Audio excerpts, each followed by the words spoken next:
Look at this city for a second. Glass towers, perfect roads, green neighborhoods, drone technology flying overhead. Everything looks so organized, it almost feels unreal. Now here's the crazy part. This is not Singapore. This is Rwanda. And what Rwanda has done over the last 2 decades might be one of the most shocking national transformations Africa has ever seen. Because just a few years ago, almost nobody imagined this small landlocked country could become one of the fastest developing nations on the continent. But today, people are calling Rwanda the Singapore of Africa. And no, that nickname did not happen by accident. It was engineered, carefully, strategically, deliberately. In fact, Rwanda didn't just admire Singapore from a distance. They studied it, copied parts of its development model, and then rebuilt their country using one powerful idea. If you can't compete with size, compete with precision. And honestly, the results are beginning to terrify bigger African economies. Because while many nations are still debating plans, Rwanda is already building the future. And today, we're breaking down the 5 mega projects, transforming Rwanda into Africa's most organized modern state. But trust me, projects number 3 and 5 are where things become absolutely unbelievable. Because one of them could completely change transportation in Africa forever. To understand Rwanda's rise, you first have to understand something important about Singapore. Singapore had almost no natural resources, no massive land, no oil wealth, no giant population. So instead of depending on resources, Singapore became obsessed with efficiency, infrastructure, technology, and global business. That strategy transformed it from a struggling state into one of the richest countries on earth. And Rwanda noticed, especially President Paul Kagame. Over the years, Rwanda began adopting the same philosophy. Build clean cities, invest heavily in infrastructure, prioritize technology, create investor confidence, move faster than everyone else. And eventually, even leaders from Singapore started publicly acknowledging the comparison. At one point, Singapore officials openly referred to Rwanda as the Singapore of Africa while visiting Kigali. That moment made the nickname explode internationally. But here's what's fascinating. Rwanda is not trying to become a copy of Singapore. It is trying to become Africa's own version of a hyper-efficient modern state. And the projects they are building right now prove it. The first mega project is something many Africans still cannot believe is being built on the continent.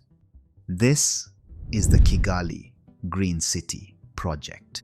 And honestly, it looks like something taken straight out of a futuristic sci-fi movie. Imagine an entire eco-friendly smart city built from scratch across the hills of Kigali. Solar-powered homes, smart waste systems, energy-efficient buildings, green transport, climate-resilient infrastructure, everything designed to operate like a next-generation African city. The project is expected to house around 200,000 people across tens of thousands of homes. And here's where the Singapore connection becomes obvious. The master planning behind Kigali Green City was heavily influenced by Singapore-based urban planning experts. The same type of structured city planning that transformed Singapore into one of the cleanest and most efficient cities in the world is now being applied in Rwanda. This is not random development. It is calculated urban engineering.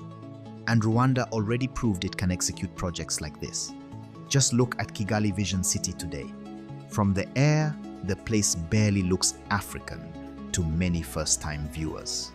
Rows of modern villas, organized roads, palm-lined streets, luxury apartments, high-end infrastructure. It looks more like a wealthy Asian suburb than what most people expect from East Africa. And people are already living there right now. That alone tells you Rwanda is no longer thinking small. But Rwanda's ambitions don't stop on the ground. Because rising above Kigali right now is one of the most futuristic skyscrapers Africa has ever seen. This is the Kigali Green Complex, a massive 29-story eco-skyscraper designed to become a new national symbol for Rwanda. And just look at the architecture, the curves, the aerodynamic structure, the futuristic glass design. This thing looks insane. But the most impressive part is what you don't see. The building is designed to function as a fully sustainable smart complex. Natural cooling systems, renewable energy integration, smart environmental controls, green certified engineering, meaning Rwanda is not just building tall buildings for appearance. They are trying to build the future standard of African cities. And while critics sometimes call these projects expensive, Rwanda argues something different. That infrastructure is not spending, it is investment. Singapore understood that decades ago. Now Rwanda is applying the exact same philosophy. But there is one massive problem Rwanda has always faced. The country is landlocked, no coastline, no major seaport. And that creates a huge challenge for trade, tourism, and global connectivity. So Rwanda made a radical decision. If geography becomes a weakness, build infrastructure powerful enough to defeat geography itself. That is where the new Kigali International Airport comes in. This airport is expected to cost nearly $2 billion, making it the most expensive infrastructure project in Rwanda's history. And Rwanda is not building a normal airport. They are building an East African aviation hub. The project is backed by Qatar Airways, which holds a major stake in the airport. That partnership alone tells you how serious this project is. Once completed, the airport could handle up to 14 million passengers annually. That would instantly place Rwanda among the major aviation players in Africa. And again, this mirrors Singapore perfectly. Singapore understood long ago that global connectivity creates economic power. Its famous airport became one of the biggest gateways in the world. Rwanda is now trying to replicate that same strategy in Africa. And honestly, it's already working. Tourism revenues in Rwanda continue to rise aggressively, especially luxury tourism. People are literally paying thousands of dollars to experience Rwanda's famous gorilla tourism. Then, Rwanda amplified global visibility through the Visit Rwanda campaign, partnering with giant football clubs like Arsenal FC, Paris Saint-Germain FC, and FC Bayern Munich.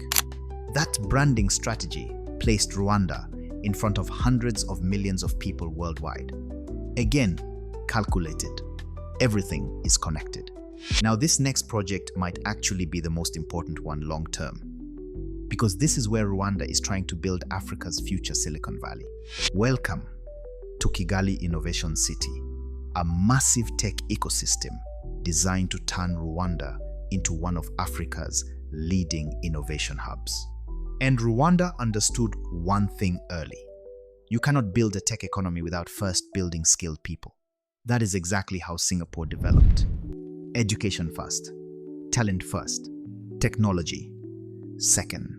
So Rwanda started attracting elite academic institutions. Today, Carnegie Mellon University Africa operates in Kigali, one of the most respected technology universities connected to computer science education globally. And it's not alone. The innovation ecosystem now includes startup incubators, venture capital networks, AI programs, blockchain initiatives, and advanced research institutions. Rwanda is positioning itself to become one of Africa's leading digital economies. And honestly, they are moving frighteningly fast. Remember, this is also the same country that became globally famous for using drones to deliver medical supplies. At one point, Rwanda became the first country in the world to successfully scale national medical drone delivery systems. That alone showed the country was thinking years ahead of many others. But perhaps the most genius project Rwanda is building is hidden inside one dangerous lake. Lake Kivu. This lake contains enormous amounts of methane gas trapped beneath the water. And scientists have warned for years that the gas could potentially become catastrophic if left unmanaged. Most countries would see that as a disaster waiting to happen. Rwanda saw opportunity. So instead of fearing the methane, they built systems to extract it and turn it into electricity. That's right. Rwanda is literally generating power from a deadly natural threat. The Kivu Watt project already supplies a significant amount of electricity to the country, and new methane extraction facilities are expanding production even further. But Rwanda isn't stopping there. The country also plans to convert part of that gas into cleaner fuel alternatives for transportation, meaning one dangerous lake could help power Rwanda's economic future for decades. That mindset is important because transformational countries don't just solve problems, they monetize them. And finally, we arrive at the most futuristic project of them all. The Kigali urban cable car system. Yes, cable cars in Africa. And honestly, this might completely change urban transportation on the continent. You see, Kigali is built across steep hills. Expanding roads everywhere becomes expensive and difficult. So Rwanda decided to do something radical. Go above the traffic. The cable car system is expected to move tens of thousands of passengers daily once operational. And here's the craziest detail of all. The same team that worked on Singapore's famous Sentosa cable car system is involved in Rwanda's project. That perfectly summarizes this entire story. Rwanda is not randomly developing. It is strategically importing knowledge from one of the most successful development models on Earth and adapting it for Africa. From smart cities, to green skyscrapers, to aviation hubs, to tech ecosystems, to futuristic transport systems, Rwanda is engineering an entirely new national identity. And whether people agree with every decision or not, one thing is becoming impossible to deny. Africa is witnessing one of the boldest national transformation experiments of the modern era. The real question now is not whether Rwanda can transform itself. The real question is this: which African country will adapt fast enough to compete with what Rwanda is becoming? Because the speed at which this country is moving is starting to shock the world. If you enjoyed this video, check out the next one on your screen right now, because Africa's future is being built faster than most people realize.